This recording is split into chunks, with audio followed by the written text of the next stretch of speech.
Before we get into everything, autism is something I personally don't know much about, and I'd like you to shed some light on what exactly that is. Autism is a social disorder. It's a huge spectrum and every child falls on it in a different way. Right. So today if I try and compare Vihan with another child who has autism, they are going to be completely different. So one thing in mind every mother or every parent has to keep is they should stop comparing. They should not take notes from anybody else Right. and try and work that with your child. Sure. It's always better to consult somebody, a psychologist or a therapist who deals with autism. So, because the condition is such, how did you actually detect it, or what were the warning signs that alerted you to his condition? Until 6 months, he was a smiling, laughing child. Right. Even the pediatrician said all his milestones were great. Right. But by the time he turned around 9 months, my parents started pointing out that the child is not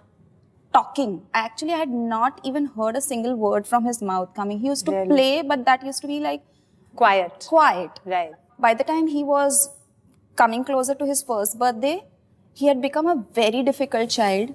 He used to throw all food he used to have and he used to put it in his mouth and just swallow. So he used to throw almost every meal I used to feed him. Oh dear. There was no talk at all.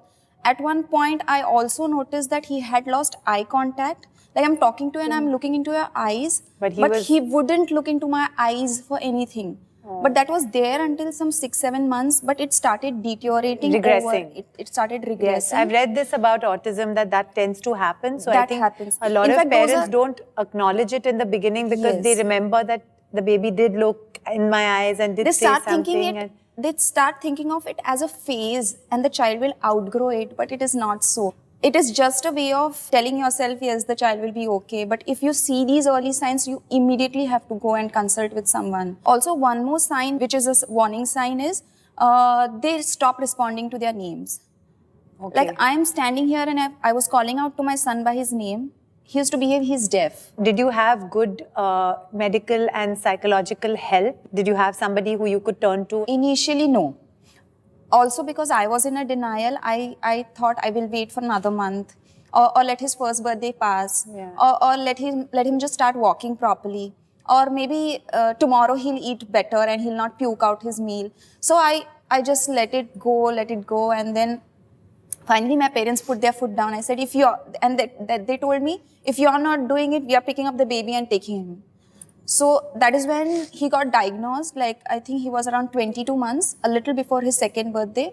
But I had actually wasted a lot of time. But then today, when I notice some kids, there are kids who are getting diagnosed at the age 3 and 4, which is very late. So waiting is not the right thing to do. If you see that there's some problem, or if you think there's the slightest thing which doesn't sound normal or doesn't look appropriate, you have to go and find some help. Frankly, what I've realized is each person, everyone is different, everyone has their own way, but there's so much we can learn from each other and share. Yes. And I think for a lot of people who don't have the kind of awareness to know that, there's nothing wrong. If God forbid you find that a child has an issue, you can get help. You can. And if you treat it in time, they can actually be completely integrated into regular society. That is what my point is. If you find out early and if you try and help the child in the early stages, because your neurological system is so delicate and tender in that particular age that it can be molded. Right. And things can be changed drastically. Right. There are kids who have been diagnosed in the very early stages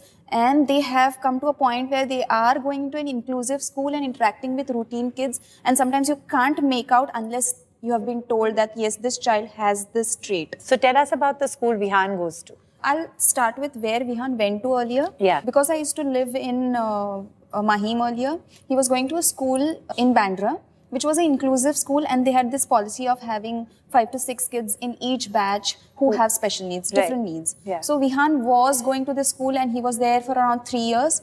But I noticed he wasn't doing well at all. Because he couldn't handle the pressure, his frustration levels were going up and there used to be subsequent tantrums. Yeah. So his agitation levels were also going high along with mine. Right.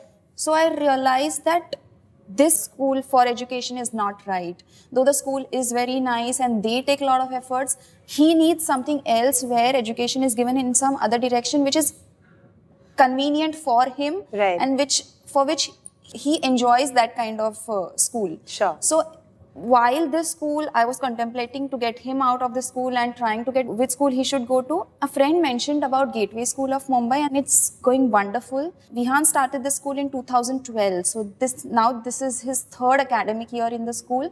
And from Vihan, in that earlier school where he used to actually, I used to dress him up for school against his wishes, and I used to push him to school. Aww. And the crying spells and the tantrums when he used to come back, to now Vihan going to Gateway School. Like, I'll give you an example. Like, when sometimes he's just under the weather and I tell him, Vihan, don't go to school today, and he gets very anxious. No, I have to go to school. I want to go to school. How He's sweet. that, like, he enjoys going to school. That's lovely. That's so wonderful. Yeah. And I have to give you a huge amount of credit, because I think for any parent, it's obviously extremely tough. It was difficult. I used to take him to the garden or to the park, and I used to see some mothers with kids, and I used to think, why don't I have such a smart kid?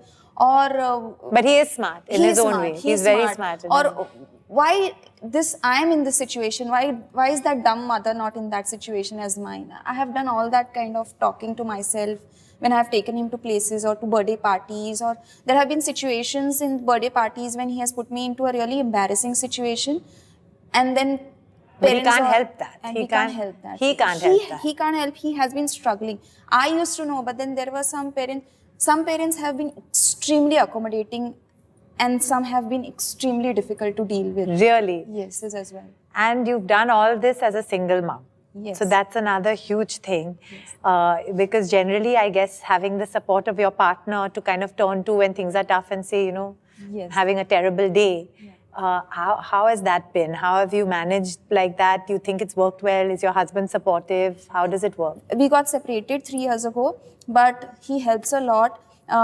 When we decided to go our separate ways, we decided that I will stop working completely, focus as a full-time mother to look around Vihan's emotional and other needs, give him complete time, be a hands-on mother, and he will look after the other financial part where that's money amazing. is concerned. That's wonderful that he's been supportive like that, and that you have the ability to be with Vihan, because I think, God forbid, there are lots of people who perhaps can't, and they don't have that support. So that's super. Yes. But really, Sayuri, your story is incredible. Thank you. I've been so thrilled to have you here. Thank and I know Vihan is an amazing guy, and I really can't wait to meet him. It's really been a pleasure having you, and you really are a superstar.